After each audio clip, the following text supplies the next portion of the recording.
So ayun, hello guys ulit. We will discuss about the financial statement analysis part 3. So last time we discussed the part 2 of this lesson, and we have discussed about the financial leverage ratio, or yung ating financial leverage ratio, and then yung income statement leverage ratio.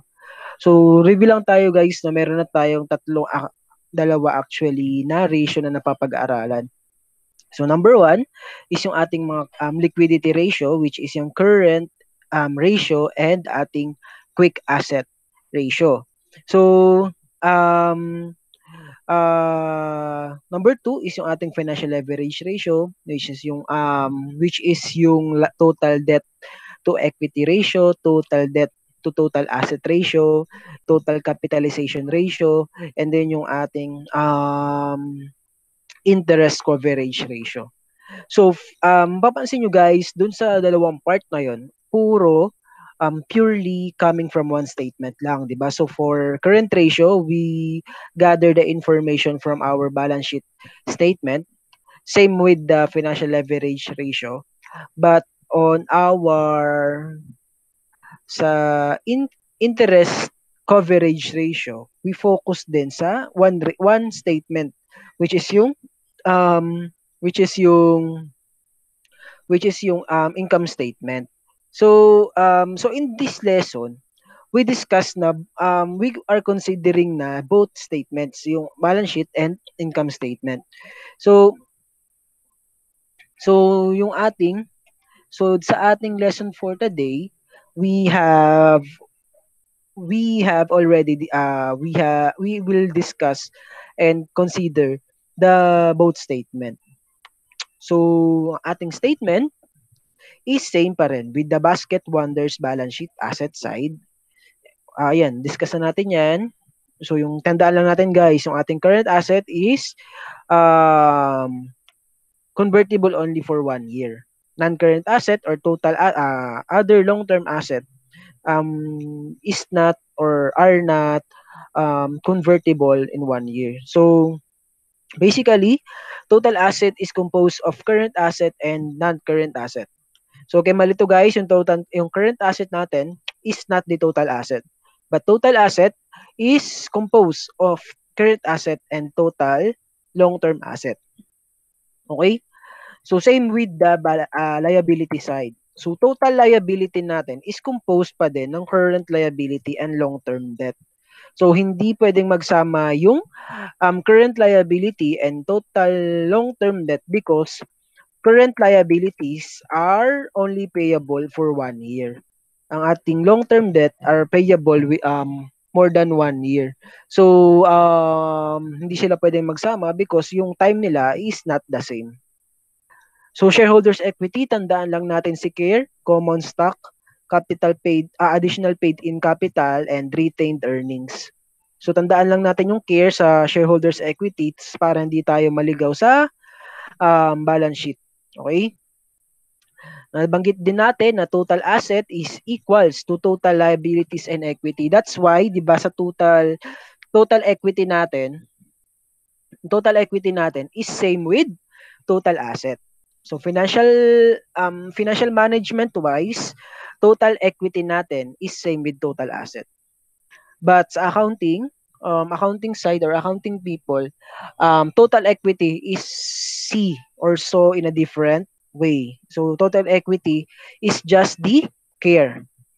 Pero yung total equity sa financial management is same with the total asset. Okay? So yung income statement natin, ayan, income statement is composed of this pa rin, no? Net sales, cost of goods sold. Yung gross profit natin is the difference between net sales and gross profit, cost of goods sold. So yung ating selling general and administrative expenses, nililess natin yan sa gross profit. So tandaan nyo guys, ang magkakambal lang si net sales and gross cost of goods sold to get the gross profit. So yung tatlong expenses sa baba, Generally, magkakasama sila. But since we are dealing with or we are computing for the financial statement ratio or for this financial statement analysis, we are um, dividing the sector or sections ng income statement. So meron tayong EBIT, EBT at saka EAT. So yung EBIT natin is earnings before tax. So that is earnings before we deduct the interest expense. So EBIT or EBT is interest before taxes. Kasi kailangan natin i-deduct yung taxes para makuha natin yung total earnings after tax or yung TEAT. So yan. So yung ating income statement is ending doon na sa earnings after tax. So yung cash dividends is used or nilagay lang dyan to get the increase in RE. Okay?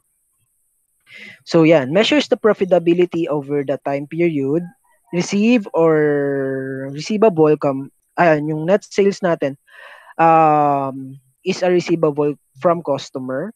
So yung sales commission, advances, ayan, yung composition ng ating selling, general, and administrative expenses. So letter D, yung ating operating income. So that is our letter D. Okay? So after we discuss the income, yung babalikan or ma-review yung ating dalawang statement na gagamitin, so tandaan nyo guys na itong ratio na to or yung mga ratio for this topic ay combination of both balance sheet and income statement. Or yan, so para hindi tayo malito, income statement over balance sheet ratio. So activity ratios, these indicate the quality of receivables and how successful the firm is in its collection. So first activity ratio natin for this topic is yung receivable turnover. So receivable coming from the word receivable, it is from the accounts receivable. So tandaan natin guys na yung activity ratios is the relationship between income statement and balance sheet statement accounts. So income statement over balance sheet accounts that consists or that concludes our activity ratios or yung mga ratios or for this ratio. So for our receivable turnover, so we assume that all sales are credit sales. So kasi kapag receivable turnover, we measure the efficiency ng company to collect the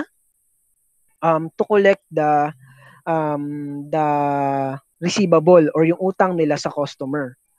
So for this instance, yung sales natin is assumed na lahat ay utang. So imagine natin na yung net sales natin lahat ay lahat ay utang. So $2,211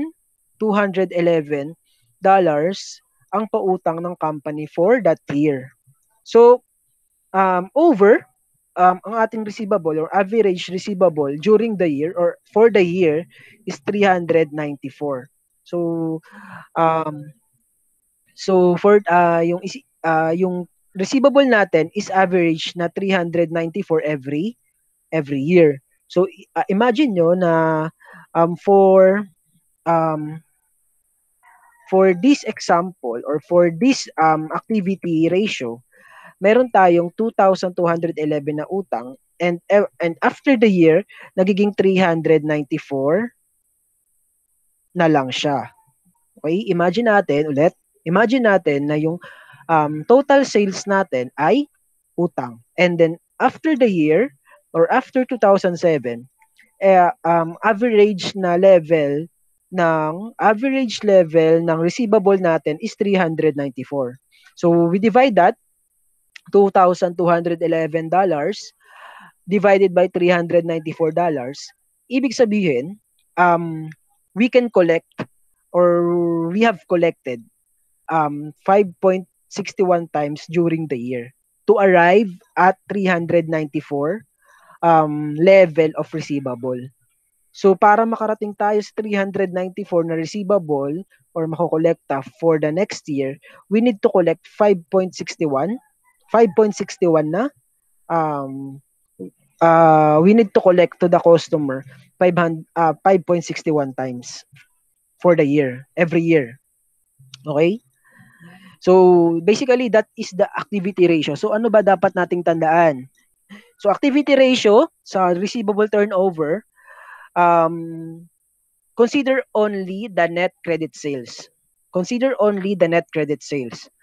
So in this example kasi, we assume na yung sales natin, yung sales natin na $2,211 is all receivable.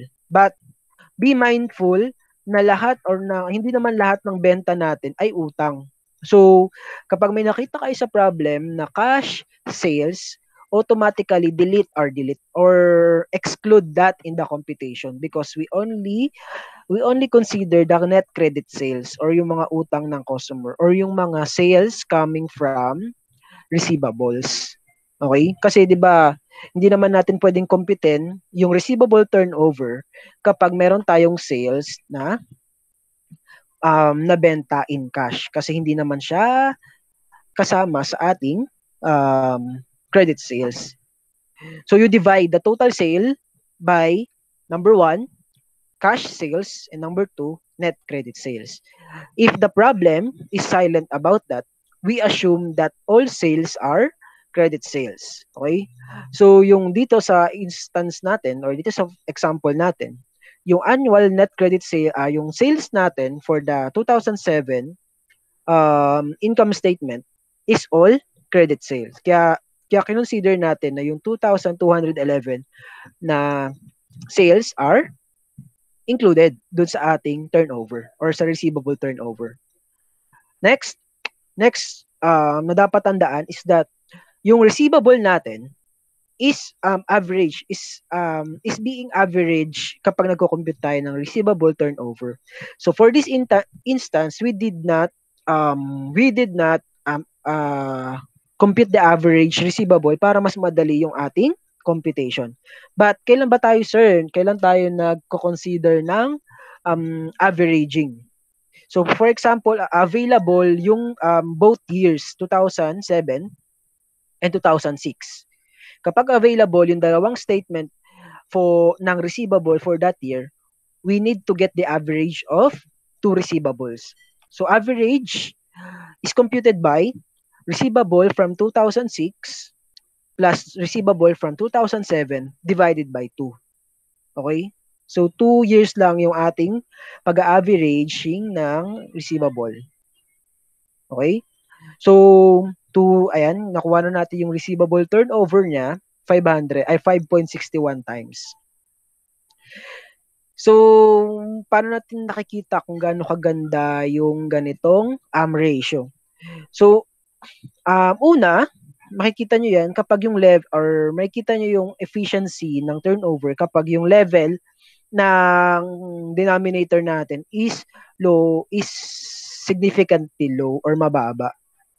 So, limbawa, yung ating 394 ay naging ka-level or level na lang yung or mas mataas dyan. So, tendency bababa yung ating turnover.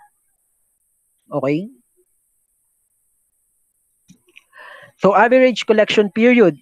So, yung ating average collection period, ito yung frequency ng ating pagkolekta based sa ating activity ratio. So, dito sa ating example, we have 5.61 na receivable turnover. So, ibig sabihin, for 1 year, meron nagko-collect tayo ng almost 6 times sa company. So the question is, meron, sir, given na po na almost 6 times tayo pwedeng mag-collect sa customer to have a preferable na turnover. Tuwing kailan tayo, sir, magko-kolekta? So we compute the average collection period by dividing the number of days within the year divided by our turnover or ilang times tayo nagko-kolekta. So yan. So we have 365 days for the year divided by yung ating turnover 5.61. So meron tayong 65 days. So 65 days na average collection period. So for this example, meron pwede tayong magkolekta every 65 days sa ating customer. So medyo mahaba siya. So medyo mahaba yung pagkolekta nito, and ang effect nito, every 65th day lang tayo makaka-receive ng cash. So that is 2 months. So kung meron tayong mga rush na project or meron tayong mga rush na acquisition na gagawin sa company, yung 65 days is too long for generating cash. So ano yung goal? So the goal of the company is to have less or shorter time of collection. So 30 days, 40 days is a advisable time of collection. So for this instance, 65 days um, is a bit long for collecting our receivable. Okay? So yan, yung average activity ratio. Ayan yung activity ratio natin for the year comparing sa ating industry level. So for 2007, we have 65 days. Industry level 65.7. So that the company has improved the average collection period to that of industry level.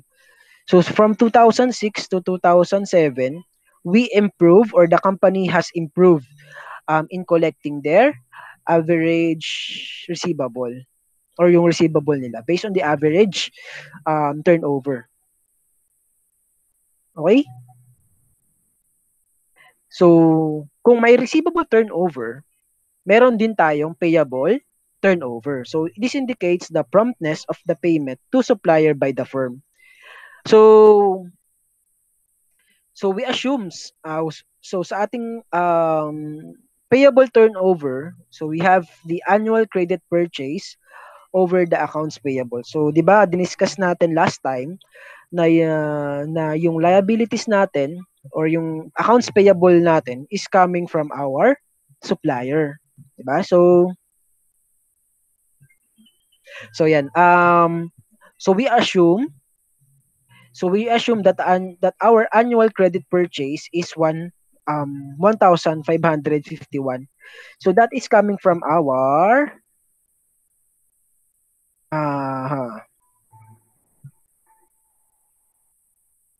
so yung 150, so yung 1,000, so we assume the amount of 1,551 as our annual credit purchase. So wala yan dun sa ating income statement and balance sheet. So ito ay assume amount lang of credit purchase.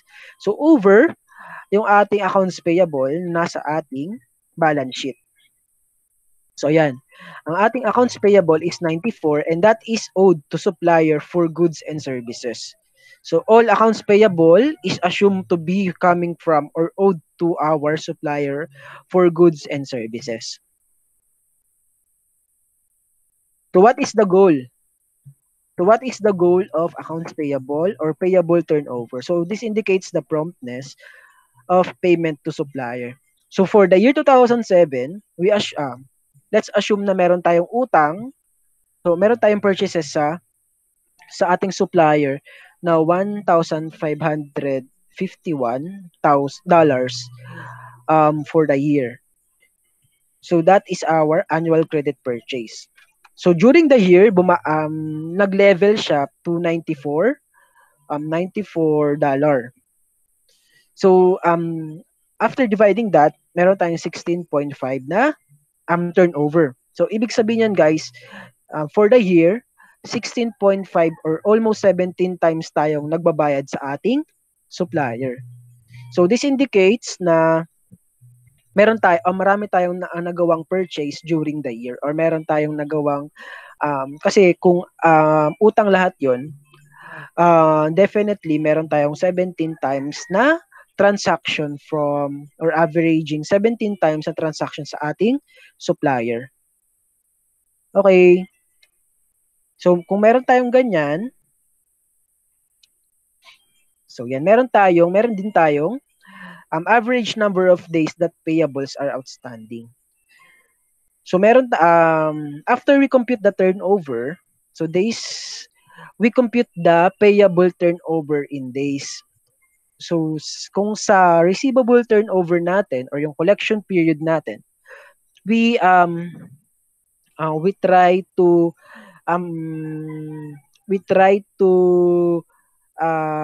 shorten the time of collection sa sa ating payable turnover in days naman. The goal or yung prefer ng company is to have it longer para yung hold natin sa cash is mas mahaba compared doon sa pag-collect natin. So for this instance, isipin nyo guys, si company nagko-collect siya every 65 days. Tapos nagbabayad tayo every 22 or 23 days. So mas mahaba or mas maikli yung hold natin sa pera since every 23rd every 23 days, nagbabayad tayo sa supplier. So, meron tayong outflow and yung collection natin is every 65 days pa. So, imagine nyo ba na yung cash natin parang dumadaan lang every 23rd day kasi ibabayad din natin yun sa ating supplier. And mag-aantay na naman tayo for additional 33 days para makakolekta. So, for this instance, the collection, the activity or the goal of the company is to extend the payable sa ating mga supplier para yung hold natin sa cash mas mahaba compare doon sa ating collection. 'Di ba? So yung ideal na holding for cash is that the faster yung ating collection and extend our debt para mas mapaikot natin yung pera. Okay? So yan, 'di ba, sa ating dito sa ating comparison sa ating industry level, we see or we notice that 22.1 is lower sa ating 46.7 industry level. So is this good? So yun yung question. So yes, this is good for comparing sa other company. But internally, mas mabilis yung gastos natin or pag-outflow ng cash compare sa pag-collect ng ating receivable. Okay?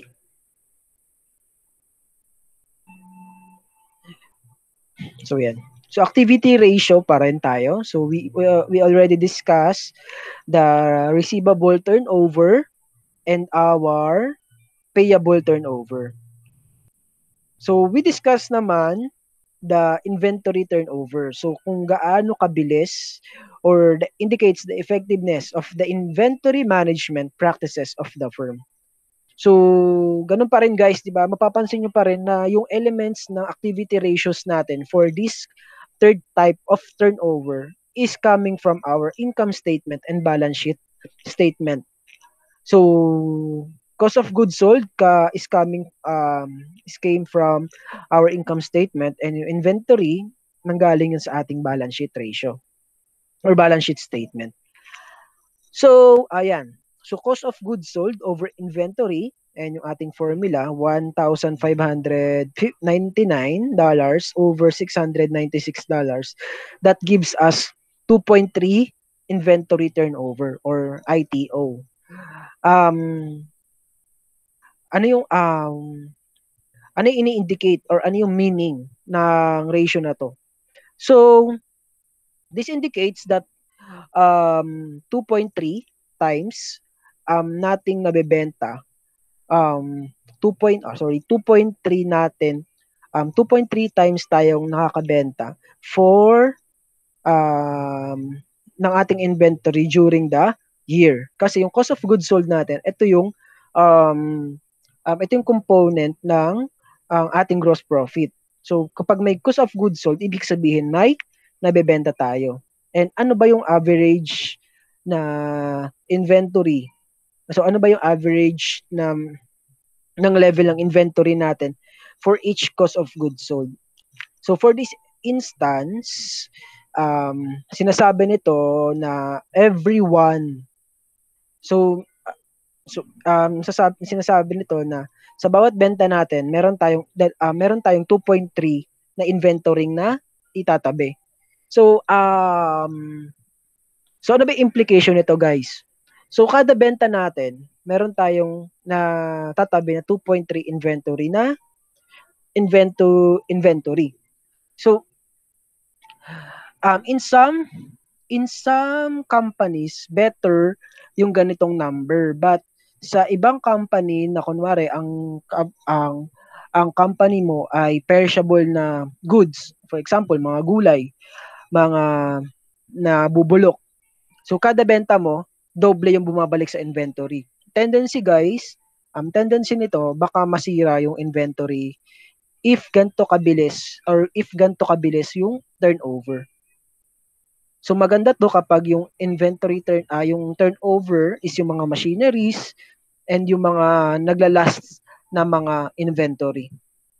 But for inventory na nabubulok and yung nagpe-perish na expire, hindi maganda yung 2.30 na level.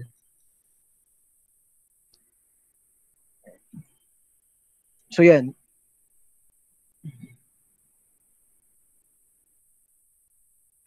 So we have the fourth, so total asset turnover. So total asset turnover, medyo general yung kanyang formula. So ganito lang.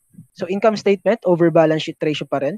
So this indicates the overall effectiveness of the firm in utilizing its asset to generate sales. So yan, ito yung effort ng company to work with the asset para maka-generate tayo ng benta. So gaano ba ka-effective yung asset natin para makabenta tayo or maka-generate tayo ng sales. So ayan. So in our example, 2,211 yung sales natin and 2,169 yung ating asset turnover. So that gives us 1.02 na asset turnover. Okay? So the company has a weak total turnover ratio. So bakit daw considered tayo na weak? Kasi yung asset natin may be not efficient enough or effective enough to generate sales. So actually this is actually medyo hindi reliable tong test na to kasi we considered also yung mga long-term debt natin or long-term asset natin such as investment, yung mga fixed asset na normally hindi naman sila nag-generate ng income unless na lang kapag yung investment mo ay tuloy-tuloy sa pag-gain. Okay? So paano kapag yung total asset mo is mostly composed of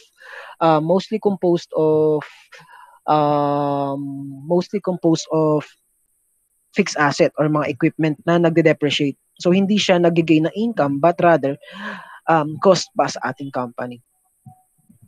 Okay, kaya may ibang test like yung liquidity ratio na ginagamit to support this ratio. So guys, that is our activity ratio for this topic. So guys, we will discuss the next topic or yung ating profitability ratio next meeting because we need to internalize the activity ratios para hindi naman tayo malunod every ratio na pag-aaralan natin. But profitability ratio is much straightforward rather compare sa ating activity ratio. So mas madali lang siyang intindihin and madali lang intindihin kung ano yung mga test for this example. So guys, um, so we can wrap up this topic for today. For this session, I mean. So, abangan nyo lang guys yung next topic natin, which is yung profitability ratio. We will finish the third or the part 3 of this financial statement analysis um next week. So I will upload the profitability ratio live session or live video session. And don't forget to answer the evaluation quiz. Okay? So thank you guys for listening to our session and keep safe.